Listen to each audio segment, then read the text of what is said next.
നീ ദുഃഖിതായിട്ടിരിക്കുന്ന കാണിക്കാനാണ് എന്നെ വിളിച്ചു വരുത്തിയത്. എടാ ഞാൻ ഇന്നലെ ഒരു സ്വപ്നം കണ്ട് നീ മരിച്ചു പോണായിട്ട്.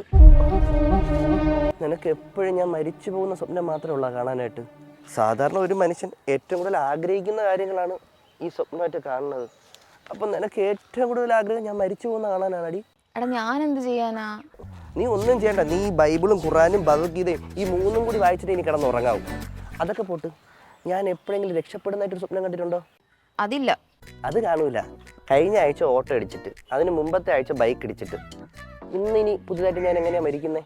നിന്റെ ഫ്രണ്ട് കണ്ണനില്ലേ, നിങ്ങൾ രണ്ടാളും കൂടി അവൻ്റെ അച്ഛൻ്റെ സ്പോർട്സ് ഷോപ്പിലത്തേക്ക് വേണ്ടിയിട്ട് ബാറ്റിന് ഓർഡർ കൊടുക്കാൻ വേണ്ടി ജലന്ധറിൽ ഫ്ലൈറ്റിൽ പോയി. ആ ഫ്ലൈറ്റ് ക്രാഷായി നിങ്ങൾ രണ്ടാളും മരിച്ച്. റിച്ച് മരണം. മറ്റേ 2 മരണത്തിന് ഇച്ചിരിയെങ്കിലും പോസിബിലിറ്റി ഉണ്ടായിരുന്നു. പക്ഷെ ഇതെന്തായാലും നടക്കില്ല. Because I don't have passport. 7 രൂപ എടുത്ത് ബസ്സിൽ പോകാൻ പൈസ ഇല്ലാത്ത ഞാൻ എങ്ങനെയാണ് ഫ്ലൈറ്റിൽ കയറി പോകുന്നത്? എടാ മണ്ട, ഇന്ത്യക്കകത്ത് എവിടെ പോകാനും പാസ്പോർട്ടിൻ്റെ ആവശ്യമില്ല.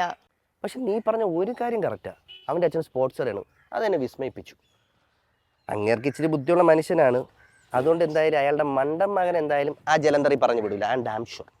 എടാ എനിക്കെന്തോ ഒരു പേടി പോലെ, ഇതെന്തോ യാഥാർത്ഥ്യമാവാൻ പോകുന്നെന്ന് എനിക്ക് ഫീൽ ചെയ്യുന്നു. കണ്ണൻ 100 വയസ്സ്. ഈ 100 വയസ്സുള്ളവനെയാണോ നീ മരിച്ചു എന്ന് പറഞ്ഞ് പറയളയാ? അളിയ നാളെ നീ ഫ്രീ ആണോ? ഫ്രീ ആണ്. നമുക്ക് ജലന്ധർ വരെ ഒന്ന് പോയാലോ? ജലന്ധറില്ല? എന്തിന്? അച്ഛൻ്റെ ഷോപ്പിലത്തേക്ക് ക്രിക്കറ്റ് ബാറ്റിന് ഓർഡർ കൊടുക്കാനായിട്ട്. അച്ഛനും വയ്യാണ്ടിരിക്കുകയല്ലേ, പിന്നെ ഞാനും ഒറ്റയ്ക്കേ ഉള്ളൂ. അപ്പം ഞാൻ നിന്നെ വിളിച്ചോണ്ട് പോയാൽ എനിക്കൊരു കൂട്ടുമായി. എങ്ങനെ പോണ? ഫ്ലൈറ്റിൽ. അളി എനിക്ക് നല്ല പനിയാണ്. അപ്പോൾ ഡോക്ടർ 2 ദിവസം റെസ്റ്റ് എടുക്കാൻ പറഞ്ഞ്. എന്നാൽ കുഴപ്പമില്ല, ഞാൻ ഒറ്റയ്ക്ക് പോയിട്ട് വരാം. എടാ നീ പോണ്ട, നമുക്ക് 2 ദിവസം കഴിഞ്ഞിട്ട് പോയാലാ? ആ ഓക്കെ. എന്നാൽ 2 ദിവസം കഴിഞ്ഞിട്ട് പോവാം. ഓക്കെ അളിയാ. അളിയാ, നമ്മൾ ജലന്ധറിൽ പോയിരുന്ന ഫ്ലൈറ്റ് ക്രാഷായി. നിനക്ക് പനിയൊന്നും നന്നായി, ഇല്ലെങ്കിൽ ആ ക്രാഷിൽ നമ്മളും തീർന്നന. താങ്ക്സ് അളിയാ. നിനക്ക് എന്നെ എൻ്റെ സ്വപ്നത്തിന് വിലയില്ലായിരുന്നല്ലോ, ഇപ്പം നിനക്ക് മനസ്സിലായോ? അല്ലെങ്കിൽ ഞാൻ കാണുന്ന സ്വപ്നം എനിക്കല്ലേ അറിയൂ. അത് സത്യമാകുന്നത് വരെ ബാക്കിയുള്ളവർക്ക് അതൊരു തമാശയായിരിക്കും. Thank you.